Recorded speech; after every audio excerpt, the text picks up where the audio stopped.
EOs that are larger than 100 meters in diameter and pass within 4.6 million miles, 0.05 astronomical units, are classed as potentially hazardous asteroids.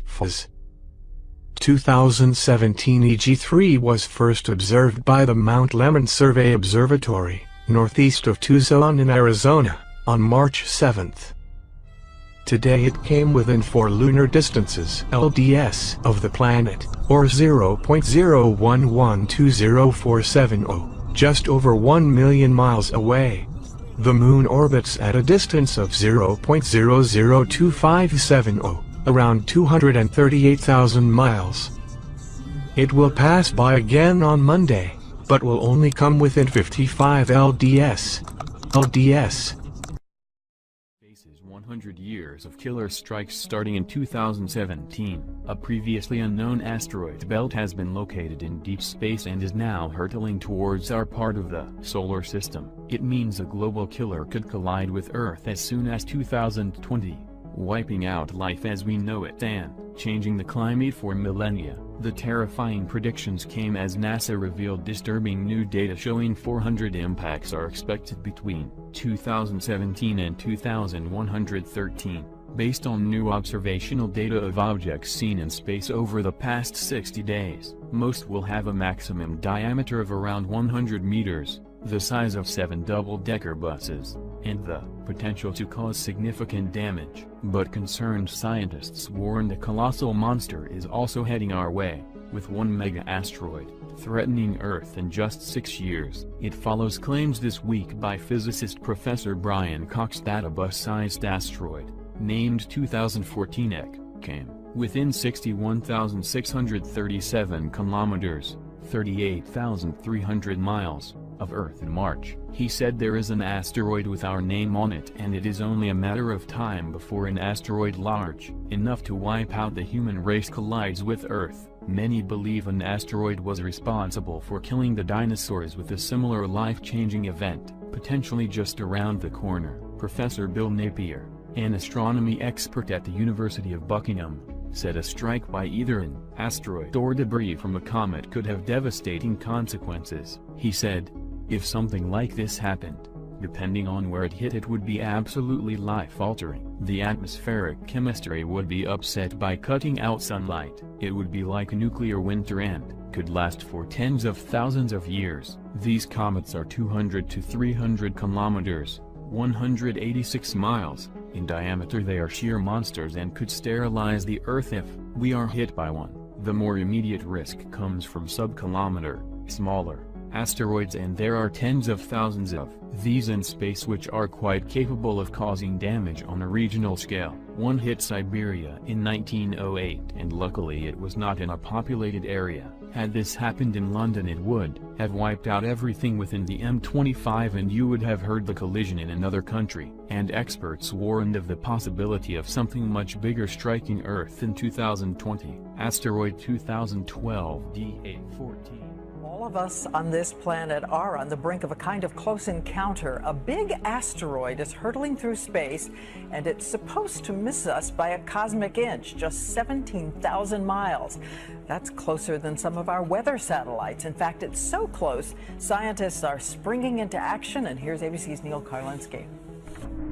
Right now, while you're watching this, a chunk of space rock big enough to level a city is hurtling towards our planet 8 times faster than a speeding bullet. The good news is, scientists say it will miss. The scary news is, the 130,000 metric ton asteroid called DA14 is the size of half a football field, and it will be much closer than the moon. In fact, it will thread the needle between Earth and the roughly 600 satellites around us, the ones that your cell phone relies on, possibly even smashing one to smithereens on its way by. But if that's why you're thinking this is all still a long, long way from all of us way down here walking the streets, you may want to think again. The last close call turned out to be a direct hit. It was 1908, and luckily it hit the middle of nowhere, Siberia, decimating 1,000 miles of trees, but no people. If a very large asteroid hit, it would probably create the same kind of disaster that wiped out the dinosaurs. Amazingly, no one knew DA-14 was headed our way until a Spanish dentist and amateur astronomer randomly discovered it a year ago. NASA doesn't have the resources to look for asteroids, which is why a trio of American astronauts and rocket scientists are raising money to launch their own asteroid early warning system called Sentinel, a dedicated telescope scanning the stars for threats. This asteroid is a wake-up call that we should be looking out there. These things do hit the Earth. Scientists say we can keep the planet safe if we just know what's out there headed our way.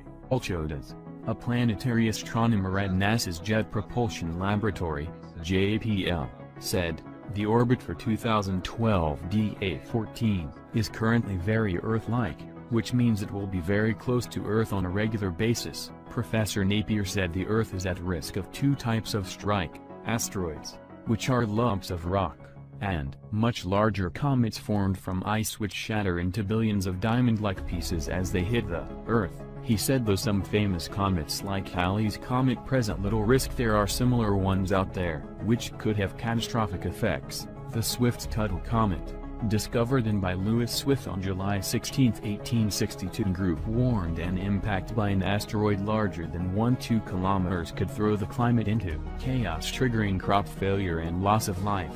An impact by an object larger than about 5 kilometers is damaging enough to cause mass extinctions.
Have a shot in my mouth, please.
There are increasing indications that Planet X, also known as Nibiru, is moving in a precise direction towards planet Earth.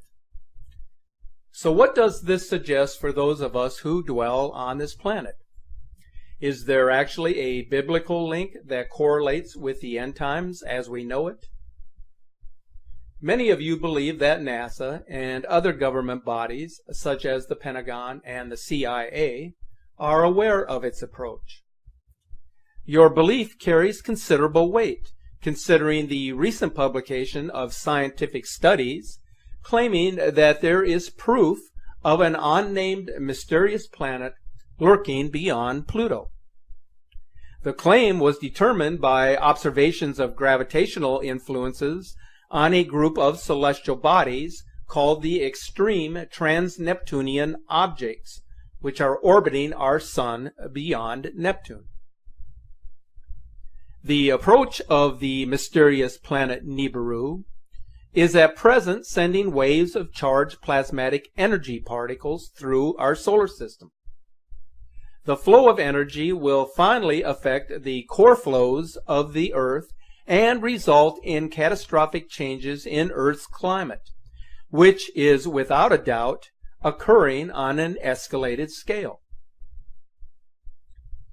Planet Earth has been feeling the effects of this inbound planet or system of planets since 1996, with records showing a troublesome increase in seismic and volcanic activity, extreme weather patterns, and catastrophic disasters. U.S. and Russian governments are aware of its approach, as is the Vatican hierarchy, which is keeping a watchful eye on the heavens with their sophisticated telescope perched high in the mountains of Arizona. In the meantime, the public is being kept in the dark regarding this approaching apocalypse. The consensus by many is that such an event would annihilate 2/3 of the world's population, while 2/3 of those who survive the initial impact will perish over time due to starvation and exposure to the elements. The question that persists with respect to Planet X is whether this mysterious planet that scientists now claim exists beyond Pluto is the same planet that is believed to have wiped out much of humanity thousands of years ago. There is, however, more to the story than what meets the eye. Based on the research study known as extreme trans-Neptunian objects and the Kazi mechanism, signaling the presence of trans-Plutonian planets, posted in 2014 in the Journal Monthly Notices of the Royal Astronomical Society letters, there are at least 2 planets, part of our solar system, larger than Earth, lurking out there beyond Pluto, and whose existence can be noticed through their gravitational influences. So it is fair to say that NASA understands that these planetary objects are a serious threat to our civilization. It is widely perceived that researchers had proposed that the so-called Planet X was at least 10 times as large as Earth and was most likely situated at a distance of 250 astronomical units from our Sun, with an orbit of 10 to 20,000 years. There is an understanding that an approaching large body or a star system of planets and moons can trigger considerable differences in magnetic activity, and recent data from our magnetosphere indicates that this is what is now taking place. There were even suggestions that Google Sky had revealed an area in space that had been censored by NASA, showing the winged globe moving through our solar system. So are these subtle warnings an earnest attempt to inform us that an apocalyptic situation is at hand, which is coming from out of this world, something previously unknown to humanity, but which have memories in our subconscious from past lives and records kept over the ages? If we consider the ancient era of Atlantis and Lemuria and what happened to these civilizations, is it any wonder that NASA would redact the location of this incoming body on Google Sky or in their own imagery? Every week, NASA appears to have learned something new that was unimaginable, and yet they want us to imagine that Planet X Nibiru is unreal. As you can envision, the gravitational consequences of a sizable planet moving close to the inner solar system would spell huge problems for planet Earth. Not only are we witnessing climate extremes and a shifting of the Earth, but we are now bearing witness to the very real observations that the 4 seasons, as we have known them, are now blending. So with all of this in mind, we can now ascertain why certain governments are taking steps to protect their own interests as they prepare for the arrival and the aftermath of this large planetary body or system of planets moving through our solar system. Here is some news that has been widely reported, but which some of you may not be aware of. Russia recently completed building or updating some 5,000 shelters in Moscow. They actually have been quite open about what they are doing, but they haven't specifically stated the actual reason for constructing or updating these shelters. But we do know that they have some facilities that can accommodate up to 100,000 people. The United States is estimated to have over 150 deep underground military bases. Coincidentally, a huge military underground city exists below the Denver airport. Now, these are entire underground cities that have been under construction since the 1980s. But this is a need-to-know classification that is underway and is never published in advance for fear of destabilizing the economy. If you do any research of this topic, you are bound to run into various forms of disinformation. Now, some of it intentional, but much of it produced by uneducated individuals within the public. Until the discovery of Planet X, Astronomers had regarded the writings of the ancient Sumerians about this object as legend. When Planet X was discovered in 1983, they suddenly learned that the Sumerians were not the primitive people they had been made out to be by intellectuals of today. Have you ever wondered what the real purpose of the Hubble Space Telescope was intended for? It was not to explore the universe and the solar system, as some have suggested. Rather, the reason for constructing this multi-billion-dollar telescope and then placing it in orbit was for the purpose of observing the inbound Planet X. A June 6th interview with a Hubble insider states this fact as to the Hubble's purpose. He watched this mysterious body through the Hubble telescope and stated that this thing looked as if it was nearby, and the Hubble got cut off, and they encrypted it, and that was the end of any transmission. So let's listen to this interview. Back in the 1950s, most people aren't aware of it, but there was a scientific storm in America all through the late 50s about this thing out there in space, because the astronomers were all watching it, and that was back when they weren't afraid to talk about it. It was in the science magazines. I mean, I had a subscription to, like, Popular Science, and hell, it was on the front cover of the magazine one day in, like, 1961. And I was really excited when I saw it, because here's this giant red planet on the horizon of the California coast, and a humongous tidal wave coming in towards the coast. And having grew up in the mountains of the Sierras, and this thing in the magazine, it said this tidal wave coming in was going to be at least 3 miles high. And I went in and showed it to everybody in the house, and they laughed, and they said, look, it says right here, there's nothing to worry about. It won't be here for another 50 years. Hey, guess what? That 50 years has came and gone, and this baby's out there in the sky. They've been watching it. I watched it, and I can tell you, this thing has got so much trash coming around it. You know how we live in a solar system? We've got 9 planets and a big sun. This thing has got 7 planets and its own sun. The years as it went by and we watched it, it got bigger and bigger and bigger. And then finally, about 2008, we could see this thing like it was across the street. And we could see that it was a blazing hot ball of fire, giving out sparkles of red iron oxide dust for thousands of miles in every direction. And you could see the planet circulating it. Now, I'll tell you one thing that I really am nervous about. I think this thing's got a planet like ours circling it. This is its own solar system.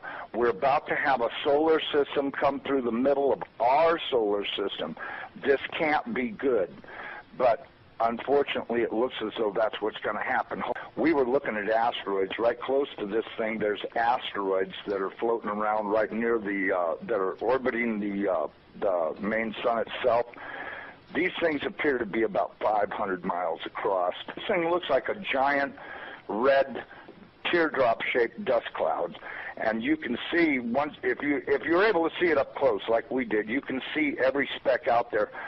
Now, these CIA people that I know say that we're not going to be that close to it when it goes past us.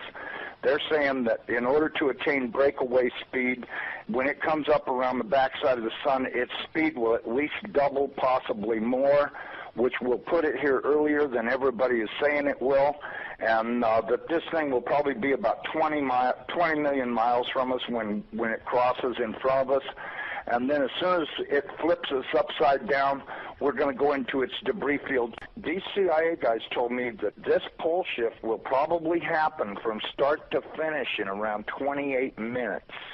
That doesn't give you a lot of warning. When you see that thing out there in the sky, you're going to have to run as fast as you can to your underground facility, because this is going to happen so fast. Now, see, here's another thing nobody's talking about. You've got this giant iron planet that they say is 47,000 miles across, getting ready to come up past us. And when it starts to approach us, it's going to start and have real serious effects. So is it a planet or a failed star? It's not a failed star. You know, I saw this thing up close. It did not look like a failed star. It looked just like our sun. Right. Okay. Would you call our sun a failed star? No. Okay, well, you had said planet. I wasn't sure if it was like a failed star brown dwarf or a full sun. So it's a full sun? It looks to me like a miniature sun, just like the one we have. The only difference is our sun is giving off flames and stuff, and this one's doing the same thing as it, but it's giving off this red iron oxide cloud of dust around it, and until it got close, we couldn't even tell what was in there. We could see it was hot, and it looked like it was just a dull red when we were first able to discern it through the red cloud. But as it approached, it started to become more apparent that this thing is just orange hot. Right. And it's got this enormous, and I mean enormous, at least 50 or 100,000 miles on each side of it, this red dust cloud that goes all the way around it. I know when we were watching it, as it started to make the upward swing to approach behind our sun, it was amazing. The red dust cloud settled down. Instead of being round, it started to settle down into a V, like wings, upside-down wings. Right. And I thought, boy, I wonder if that's where the ancient Sumerians got the idea this thing had wings, because, you know, centrifugal force is a funny thing. When it comes back up around the planet, when we see it in the sky, my guess is it's going to look like it's got wings, because centrifugal force is going to be pulling the red iron oxide dust and particles out to one side. This thing's going to look like a big red dragon, exactly like all the ancient Sumerians and the Chinese and all the rest of them that had documented this thing's passing before. It didn't look like a white ball or a snow cloud or nothing. It looked like a big red iron oxide dust cloud with a superheated star in the middle of it. And I mean, you know, and that's what we've seen. So, you know, I don't care what anybody else says. There's a possibility. There's more than one thing out there. You know, I watched it through the Hubble Space Telescope, and when this thing looked like it was across the street, the Hubble got cut off, and they encrypted it, and that was the end of any transmissions we had to watch. And we know that the Hubble, in order to be in the shadow of the Earth, had to be at an angle, and so that meant it was looking downward, and this thing was coming up underneath of us, and I tell you the honest to God truth, I personally think this thing is real close to us right now, but, you know, that's just my general feeling that, you know, and I'm a pretty psychic guy. I have the feeling that this thing is right close by and that we're going to see it any time, okay? Because, listen, they've known about this thing forever. And I mean, they've known about it forever.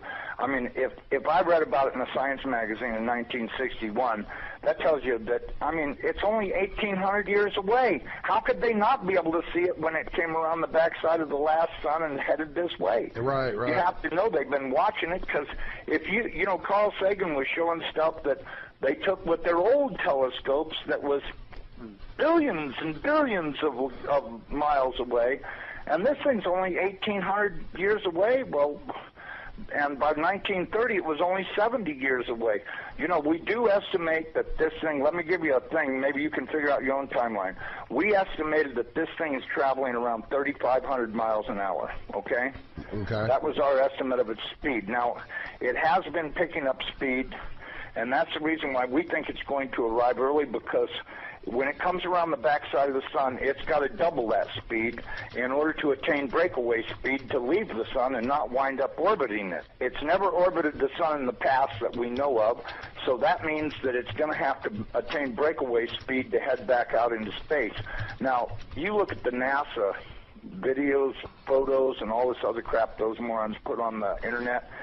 This thing is coming in. It's going to, as soon as it goes around the top of the sun, it's going to go back out into space. Right. And it's going to do this really fast. When it goes past us, it's going to go past us so fast that we'll almost have no time to get ready. That's my opinion, but, you know, just drawing it out on paper a few times and thinking about it, and I went, you know, if this thing picks up enough speed to make breakaway speed, then that means it's going to come past us. You know, this thing, according to what I was told, is that this thing is approximately 47,000 miles in diameter, you know, 4 or 5 times the size of the Earth, and it'll come past us, and we won't have a lot of warning, and we won't get to see it in the sky until it's on us.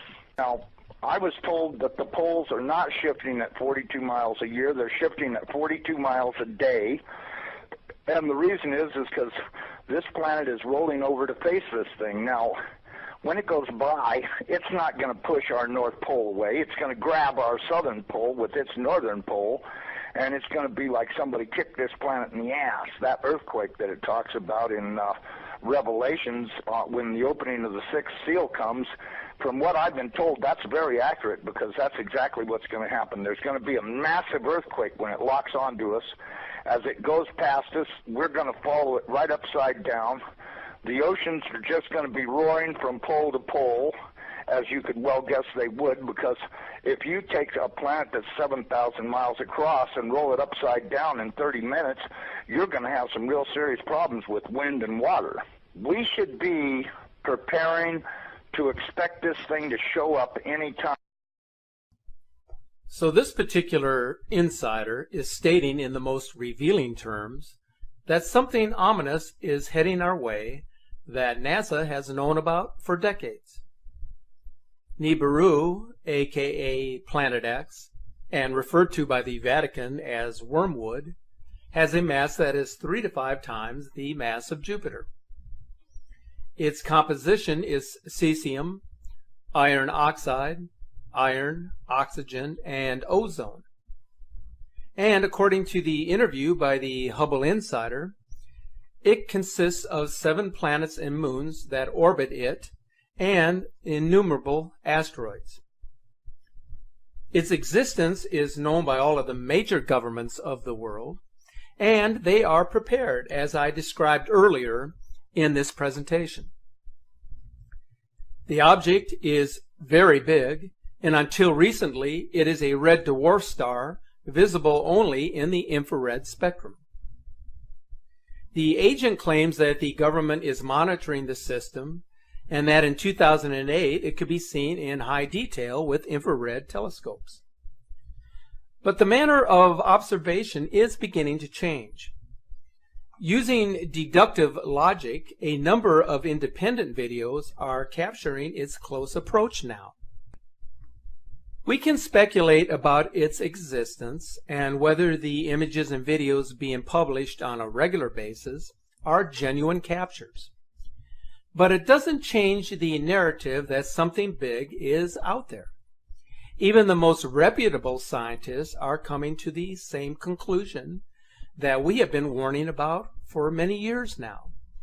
That whatever is out there must be found and determined as to its impact upon the solar system and planet Earth. So it's no longer a question of whether it actually exists, but rather its actual location and how long before its absolute impact will be felt on our planet. In closing, I wanted to share with you a few troubling observations that were posted recently on Facebook. The first one is a capture from the Skycam Observatory in Deakin, Australia, showing